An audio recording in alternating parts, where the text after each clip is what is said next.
They said that Islam Makhachev would get the title shot up at 170 if you won this belt tonight. What do you think about that? I think it's a beautiful challenge. You know, he's pound for pound #1. I'm going to get him back for Volk. One of the most dominant champions in UFC history is now aiming to become a two-division king. Islam Makhachev, the long-reigning ruler of the lightweight division, has vacated his title and gone all in. It does seem like Islam's on Twitter already saying it's time to be double champion and all the rest of it, so it seems like you are the fight he wants. Do you think that's the one that makes the most sense? The entire world underestimated Jack, and now he stands as the new UFC champion. Jack Della Maddalena is being hailed as the best fighter on the planet. But what are his chances against the former pound-for-pound king? If Islam Makhachev loses to Jack, does he drop back down to 55 and challenge for the championship, or does he walk away forever? Is Makhachev biting off more than he can chew? No, come get it. Come get it. Right, you see him exceed all the, break through the glass ceiling. Everything that we had done and set, he has shattered him completely and taken this thing to a level that nobody was ever able to reach. Few could have predicted the storm that was brewing after Khabib Nurmagomedov's shocking retirement. The Dagestani Eagle had conquered every mountain in the sport. Mountains no one thought could ever be climbed again. We've never seen dominance like this. He's never been cut.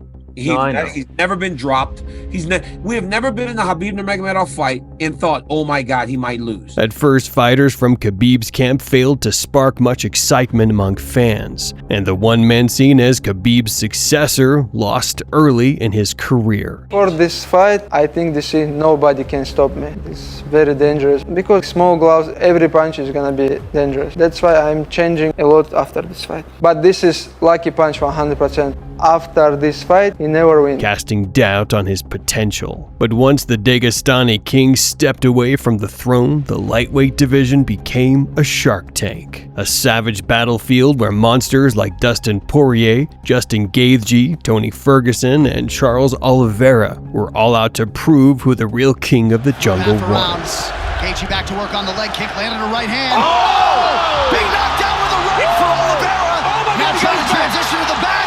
This is not Gaethje's out. You can't let him take his back. Oh, he's got the choke. He's got the choke. Locked in. It's over. Fully locked in. It's over. Oliveira's under the chin. Oh my goodness. Switches up the grip. He's going to go to sleep. Oh my That goodness. is going to do it. This dude right Who here, can man. stop Charles Oliveira? 11 in a row and still the best lightweight on planet Earth. Win streak, right? It's the second longest in lightweight history behind Khabib. He's got the record for most finishes in UFC history. He's got the record for most submissions in UFC history. He's tied for overall UFC post-fight bonuses. He's got the most Performance of the Nights awards in UFC history. Most submissions in both UFC lightweight and featherweight history. The guy's a record machine. Charles Oliveira, the new king of the lightweight division, a man who dismantled every contender in his path. He saw no equals and looked destined to become one of the greatest champions in the division's history, if not for one crucial but. Mixed martial arts at its finest. UFC 280 for 20% off today and tomorrow. Oliveira takes it to the ground here. Now, Makhachev said he would take him down here. Not many people are willing to play this game with Charles Oliveira. Islam said he is not afraid. Islam stacking him. Got to make sure the hips are covered. Charles Oliveira got his hand off the top of the octagon and now taken down. Nice step through there by Makhachev. Makhachev keeping that elbow on the chin of Oliveira, now tries to posture up. Charles swivels a hip. Look to land an up kick.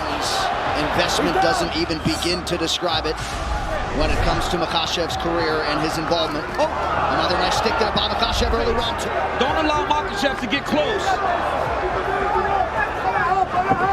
Charles trying to get his own takedown. And as the fight goes longer, Oliveira will gain confidence, but Makhachev is a good striker. I know he's not known for it, but he has tremendous stand-up skills. I think he's just aware of the takedowns coming in his direction. I think Oliveira would... Oh! Knockdown from Makhachev! He's got the arm triangle. Oh, this is Islam Makhachev submits Charles The man who had long remained in the shadows of Khabib finally stepped into the light. Here we go. Going for the next champ. Islam Makhachev, the powerful one. Let's go. Feel good. I have to sweating more today because morning I'm rest, do a lot of media, all this stuff. Champion, dominant champion, submitting everybody, underdog.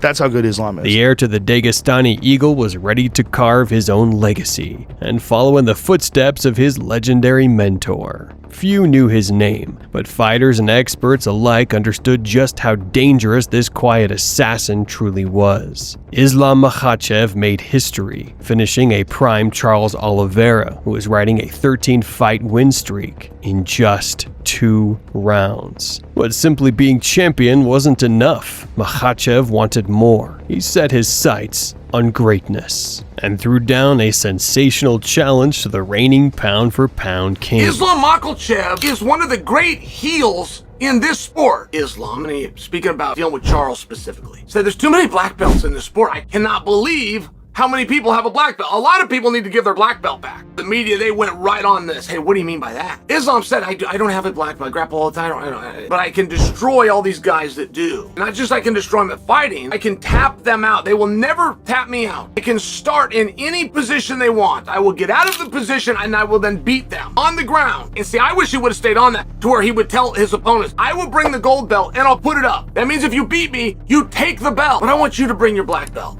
If I beat you, you give it back. You give it to your professor. You say, I'm not a black belt. And you go back to brown. But in the octagon came Alex Volkanovski.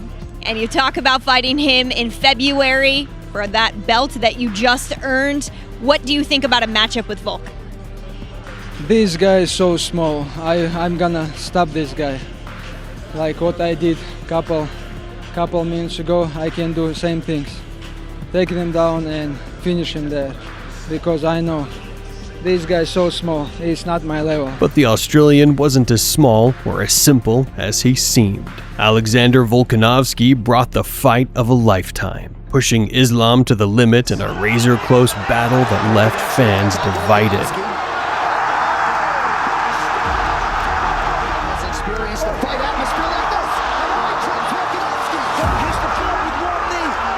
Volkanovski told us after the Brian Ortega fight, he essentially feels unshakable. Total left hand over the top. There's the power that Islam's spoken about. Volkanovski momentarily retreats. Remember, when Islam became the lightweight champ, it was because he knocked down Charles Oliveira. You have to wonder about the mindset of both men. I think coming into this one, Volkanovski, without question, realized he had a very tough opponent, that this was going to be an insanely hard night at the office.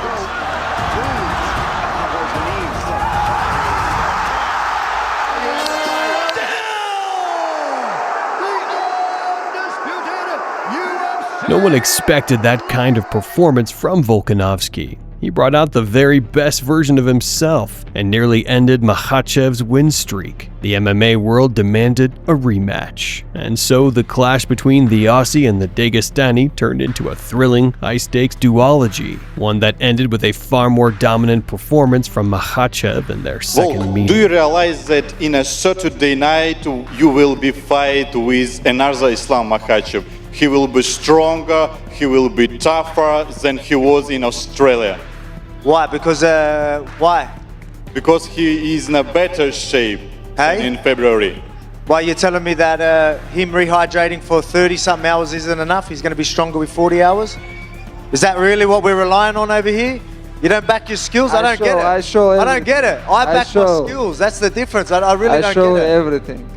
You're going to show what? Be patient. I show you. Yeah, what's that? I show you my power and everything Saturday night. Black and gold befitting a champion. Inside leg kick early for Makhachev. I think the idea that he was going to finish Volkanovski made him start a little faster than he normally does. In that first fight, that was the first shot. Yeah, you heard Volk say, right away. Volkanovski's defensive wrestling was a big factor in that first fight. Blood in there somewhere, guys. Makhachev has landed some really good kicks this round. Well, I suppose if any fighter could weaponize pace and cardio without a training camp, it would be Volkanovski, but that does figure to be a tough proposition. Oh! Kick from Makhachev!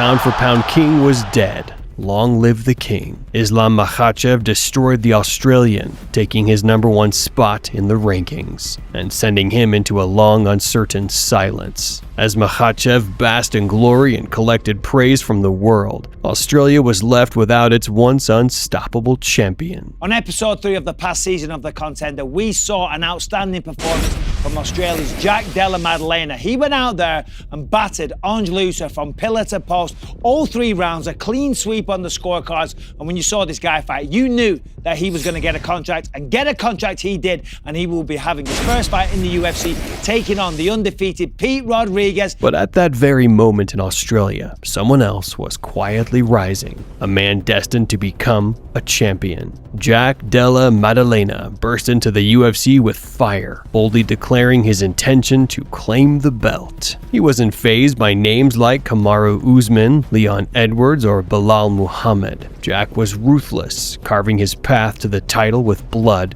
and grit. Pretty keen. I was pretty keen to fight anyone, really. I'd come this far, so I was ready to go. And yeah, those names sounded cool. There was also Chris Curtis that was there, and it was never actually offered to me. I just saw the names saying that they would step up, so it sounded good to me. And I thought possibly it might be at a heavier weight, so I started eating a little bit more. But oh no, none of them actually came to. From the very start, the road was rough. The top-ranked contenders in the welterweight division didn't want to fight him. His sharp boxing and devastating power posed a serious threat, even to the elite. But one man made a mistake and stepped in against the Australian killer. Gilbert Burns, known for his own knockout power, thought he could handle the storm. But that night, he was not ready for the terrifying reality of Jack Della Maddalena. Nice shot by Gilbert. Beautiful level change by Durinho. Big right hand from Burns late in the round. More power shots, and if that possibly leaves him exposed to a takedown attempt. Oh, head kick and a good counter right from Della Maddalena. Big shots by Della Maddalena. Gotta try to get his foot to the mat. Gilbert's attacking the top of the knee. Maddalena's decision to try that kick. Oh, he got away. He rolled out of it. He rolled out of it. Beautiful job by Jack. Nice in the body. Knee for Della Maddalena. Gilbert's hurt. Oh, Burns covered up and now elbows. Della Maddalena can smell the finish. Oh my goodness. Burns trying to survive the final minute plus. That's it. That's it. 17 in a row for Jack Della Maddalena. Welcome to the top 5. Huge moment for Jack Della Maddalena. Wow. To be able to get out of that position, turn it around, hurt Gilbert Burns, and stop him. He knew that Gilbert was going to shoot again, and he just threw that knee right up the middle. That win over Burns was far more than just a flashy knockout. While the division's top 3 were busy fighting amongst themselves, Jack was quietly cleaning house, stealing souls and shutting down rising prospects one by one. His victory over Burns became undeniable proof. Jack was ready to issue the toughest challenge the champion had ever faced. Yeah, it's a big one for me. You know, he's a top 5. I think this is. I feel like if you can't beat Gilbert Burns, you can't become a world champion. So my plan is to beat Gilbert Burns and prove that I belong in the top 5. Come hook or crook on Leon. You're goddamn right he should be fighting for the world championship. Yes, Belal Muhammad had been dominating in recent fights, but let's be honest, his grinding wrestling and uneventful striking weren't exactly fan favorites. He didn't capture the crowd, he didn't spark the imagination. UFC brass saw Jack Della Maddalena as the fresh blood the division desperately needed. A fighter who could revive the welterweight division and captivate fans worldwide. Yeah, I think he hasn't fought someone like me. I've fought people like him my whole career. He's never fought someone like me.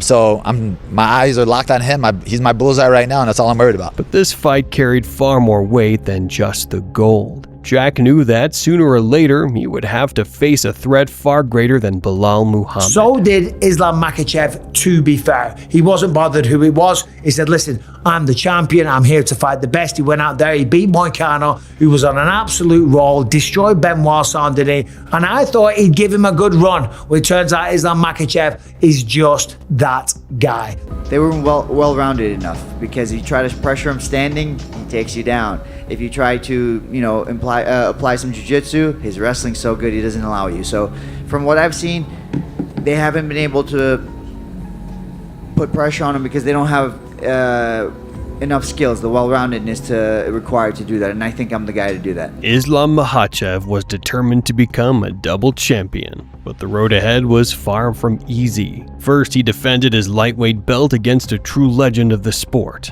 Dustin Poirier. The two delivered an instant classic, a 5-round war that became a leading candidate for Fight of the Year. Makhachev sealed the victory with a submission, adding a legendary name to his resume and further cementing his legacy. Oh, wow.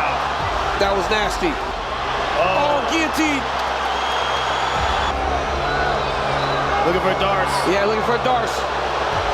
Dustin's got to be careful here. Oh, that's tight. Overtapped!